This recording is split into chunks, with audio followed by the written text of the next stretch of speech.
안녕하세요. 배산임수 채널의 임수연 저널리스트입니다. 설 연휴를 앞두고 어떤 영상을 올릴까 고민을 좀 했었는데요. 지금 현재 아카데미 후보작들 언론 배급 시사회 하고 있거든요. 햄넷 봤고요. 센티멘탈 밸류도 봤고 이런 작품들 묶어서 소개하면서 아카데미 수상을 덤춰볼까 또 생각했었는데 사실 아카데미 시상식은 한 달 정도 남았거든요. 수상작 예측은 기자나 평론가들이 지금쯤 비슷비슷하게 예상하고 있긴 하지만 그래도 시상식 직전에 하는 게 맞을 것 같습니다.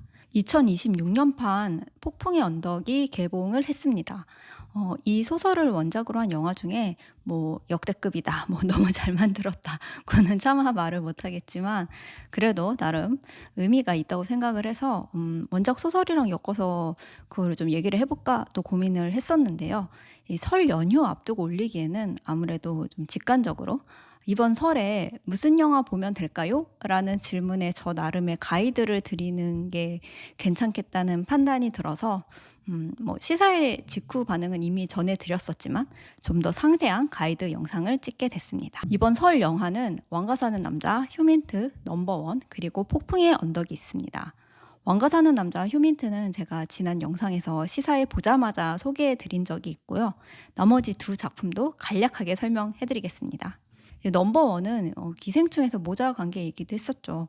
최우식 씨와 장혜진 씨가 다시 모자 관계로 만난 영화예요. 이 최우식 씨가 연기하는 하미는 어느 날부터 그 장혜진 씨가 연기하는 엄마 은실이 해준 밥을 먹을 때마다 앞에 보이는 숫자가 하나씩 줄어드는 기이한 현상을 경험합니다. 그리고 그 숫자가 0이 되면 엄마가 죽는다는 사실을 알게 되는데요. 이 남은 시간과 숫자를 지키기 위해 애쓰며 어떤 평범한 일상 속에 숨겨진 가족의 소중함과 삶의 가치를 되새기게 된다. 그런 휴먼 드라마입니다. 사실 넘버원은 이번 설 한국 영화 중에서는 최약체이긴 하죠. 근데 이 영화를 배급한 바이포엠 스튜디오가 제가 예전 영상에서도 한번 다룬 적이 있는데 바이럴 마케팅 아주 잘하는 회사예요. 그러니까 오늘 밤 세계에서 이 사랑이 사라진다 해도를 성공시키고 무엇보다 악재란 악재는 다 겹쳤던 소방관이란 영화를 성공시킨 것으로 업계에서 좀 크게 붐이 됐었는데요. 저의 알고리즘에는 안 뜨지만 지금도 마케팅을 잘 하고 계실 것 같거든요. 근데 넘버원은 개봉 1, 2차 관객 수나 예매율 같은 것을 보면 아직까진 힘을 못 받고 있네요. 네. 폭풍의 언덕은 여러분들이 아시는 바로 그 에밀리 브론테의 소설 폭풍의 언덕이 맞습니다. 그 제인 에어를 쓴 샬롯 브론테와 그 폭풍의 언덕을 쓴 에밀리 브론테가 자매잖아요. 이 두 소설이랑 오만과 편견까지 해서 세 작품 중 무엇을 제일 좋아하느냐가 그 사람의 취향과 성향을 알려준다고 하는 얘기가 있죠. 참고로 저는 오만과 편견을 좋아합니다. 여튼 폭풍의 언덕이 이번에 8번째로 영화화된 거래요. 드라마로 만들어진 것까지 합치면 더 많고 그 정도로 꾸준히 사랑받고 창작자들에게 영감을 주고 있는 고전입니다. 폭풍의 언덕은 그 히스클리프와 캐서린의 어린 시절부터 시작을 하죠. 황량한 요크셔의 외딴 저택 폭풍의 언덕에서 고아소년 히스클리프가 그 주인집 딸 캐서린에게 강렬하게 빠져들지만 그 신분과 현실의 벽에 부딪혀 사랑이 이루어지지 못합니다. 시간이 흐른 뒤 히스클라프는 부와 권력을 손에 놓고 돌아와 이미 다른 이와 결혼한 캐서린의 삶을 뒤흔들게 된다는 그런 이야기입니다. 먼저 여기서 폭풍의 언덕은 설 영화라기에는 좀 결이 많이 달라서 떼어놓고 설명을 해야 할 것 같아요. 솔직히 가족들하고 무난하게 볼 영화는 절대 아니거든요. 이 영화 개봉하기 전에 마케팅 방향이 왜 이럴까? 라고 생각을 했었는데요. 이제 막상 영화를 보고 나니까 왜 마케팅을 이렇게 하고 있는지는 알 것 같아요. 그 폭풍의 언덕을 굉장히 좋아하고 제작비도 많이 쓸 수 있는 팬이 만든 2차 창작물 같거든요.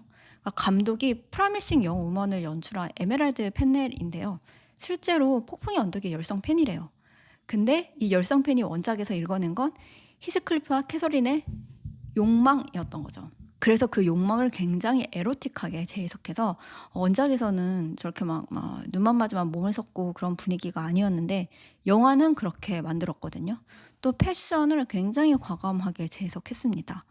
무슨 비닐로 된 드레스, 시뻘건 라텍스 드레스 이런 게 막 나와요. 그래서 스틸만 공개됐을 때부터 아니 역사 고증은 개나 좋냐 이런 비판도 많이 받았는데요. 의상 감독이 지금 영화 쪽에서 가장 핫한 의상 디자이너 중 하나예요. 오만과 편견, 어톤먼트 작은 아씨들, 스펜서 같은 작품들을 해오신 분이세요. 그 복식사와 뭐 고전 영화도 좀 다양하게 분석하면서 이 영화가 가진 무드와 잘 맞는 이미지들을 가져오면서 이 영화에 등장하는 의상들을 만들어냈다고 합니다. 폭풍의 언덕은 자세히 얘기하려면 아예 따로 영상을 만들어야 할 것 같아서 이 정도로 마무리하겠습니다. 폭풍의 언덕을 이렇게도 재해석할 수 있구나 라는 의미를 찾고 싶으시다면 감상을 권해드리지만 설 영화에 가족과 함께 볼 영화로는 결이 좀 다르다라고 정리해 볼 수 있겠습니다. 자, 그럼 오늘 영상을 찍게 된 이유, 그래서 설 연휴에 극장 가서 영화 보고 싶은데 뭘 보면 되나요? 를 궁금해하시는 분들을 위해 명쾌하게 정리해 드리도록 하겠습니다. 가족들이랑 보기엔 어떤 영화가 좋아요? 라고 한다면 사실 집집마다 어머니 아버지 취향이 다르시니까 딱 잘라 말하기는 어려운데요. 저희 어머니만 해도 왕의 남자 같은 사극 너무 좋아하셨으니까 왕가 사는 남자도 뭐 잘 보시겠지만 휴민트 같은 영화도 잘 보실 것 같거든요. 근데 어머니 아버지가 1년에 극장 한두 번 정도 간다, 천만 영화만 본다 하는 취향을 가진 부모님을 두신 분들은 가장 무난하고 안전한 선택은 왕가 사는 남자가 맞긴 합니다. 초반에는 생각보다 웃기고 뭐 중반에 빌드업 하다가 마지막에 슬프고 뭐 감동과 여운을 주는 그런 대중 영화예요. 그런데 뭐 부모님 세대 중에 젊은 시절에 뭐 단강극장에 가거나 뭐 비디오 빌려서 영화를 많이 보신 분들이 있어요. 생각보다 그런 분들이 많거든요. 저희 부모님처럼. 그 휴민트가 옛날에 오우삼 감독이 찍었던 홍콩 영화 느낌이 좀 있습니다. 그런데 딱 부모님 세대 중에 극장 가서 영화 보는 거 좋아하셨을 분들이 오우삼 감독의 뭐 영웅본색, 뭐 철엽 쌍웅 뭐 이런 거 많이 봤단 말이에요. 그때가 홍콩 영화 전성기였으니까. 그러니까 그 무드를 기억하는 분들이라면 휴민트가 보여주고 싶어하는 이미지들이 좀 옛날 향수도 느껴지고 좋을 수 있습니다. 만약에 혼자 보러 가거나 뭐 친구나 연인이랑 보러 가신다 하는 분들을 위해 두 영화의 장점과 단점, 뭐 아쉬운 점도 얘기를 해드릴게요. 그러니까 왕가 사는 남자는 되게 정석대로 흘러가고 영화가 쉬워요. 그리고 보고 나서 얻어가는 것도 있습니다. 아, 단종에게 저런 면이 있었구나. 내가 몰랐던 뭐 이런 역사가 있었구나. 그리고 영화 보고 그냥 끝나는 게 아니라 뭐 유튜브나 책에서 당시 역사 같은 거 찾아보면서 뭐 다양한 이야깃거리 팔로우하기에도 좋은 그런 작품입니다. 다만 아쉬운 점이 초반에 영화 분위기를 띄우기 위해 나오는 씬들이 좀 과하게 느껴질 수 있거든요.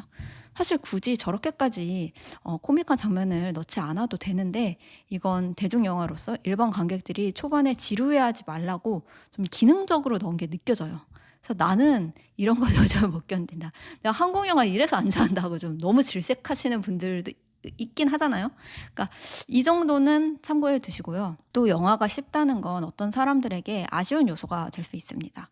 뭐 이를테면 천둥 번개가 치는 밤에 심각한 일이 벌어지고 이런 거는 좀 누구나 이해하기 쉬운 이미지지만 좀 더 창의적인 연출을 원하신다면 아무래도 영화의 이런 선택들이 좀 아쉽긴 하겠죠.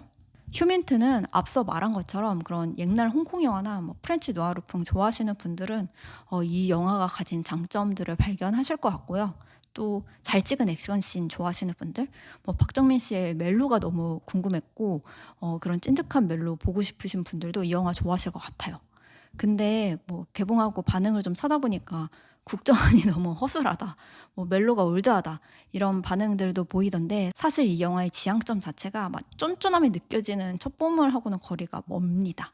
제가 옛날 홍콩 영화 같은 무드라고 언급을 했는데 이런 건 사실 그냥 느껴 하는 건데 이게 안 느껴지면 아쉬울 수 있거든요. 그리고 심지어 영화 많이 보는 시네필들 중에서도 옛날 홍콩 영화 안 좋아하는 분들이 있어요. 그러니까 그런 분들에게는 취향 탈 수 있습니다.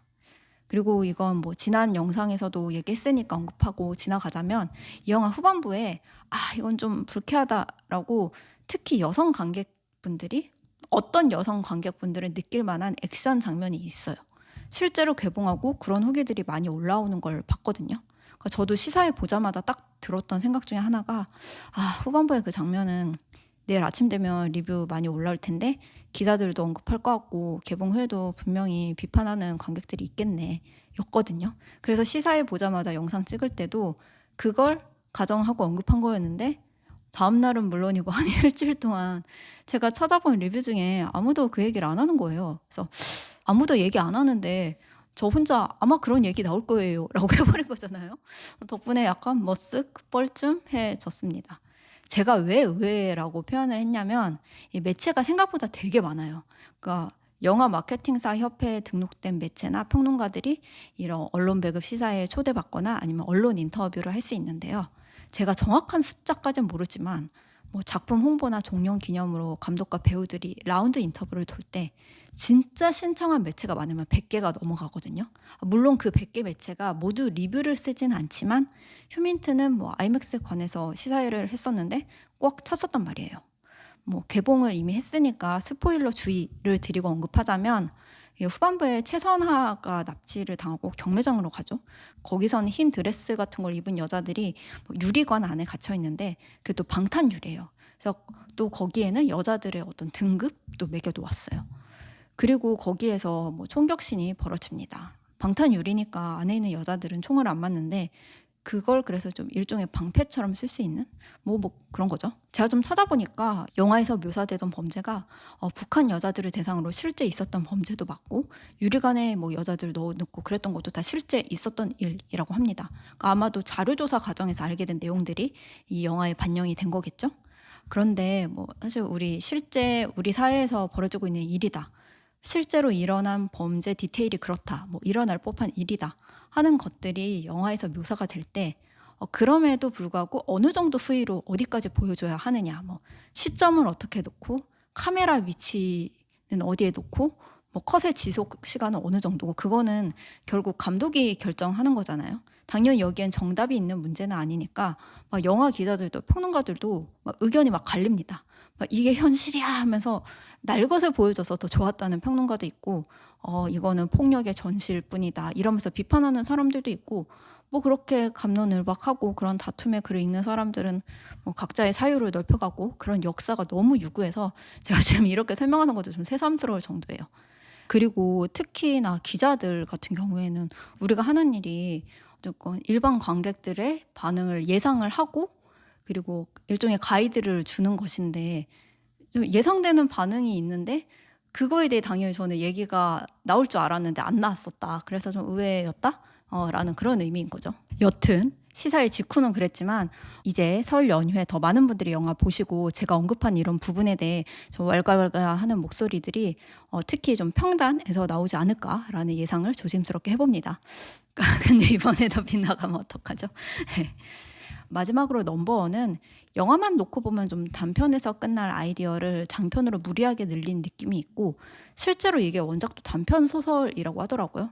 또 관객의 감정이 움직이기 전에 영화가 먼저 앞서 나가는 게 좀 계속 느껴져요. 그래도 설 극장가에서 소구점을 찾자면 사회생활 시작하고 독립해서 1년에 부모님이랑 식사 한두 번쯤 하는데 뭔가 가족의 소중함도 다시 깨닫고 부모님 집도 자주 찾아뵙고 싶다 하는 무드를 만들기 위해 어떤 계기를 만들기 위해 함께 감상할 만한 영화 이런 거 찾고 계시다면 넘버원이 딱 그런 니즈를 위해 제작된 영화입니다.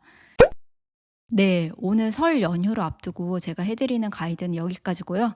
오랜만에 극장 나들이 하실 분들도 많으실 텐데 각자 취향에 맞는 재미있는 영화 즐기셨으면 좋겠습니다. 그럼 다음 이 시간에 뵙겠습니다. 안녕히 계세요.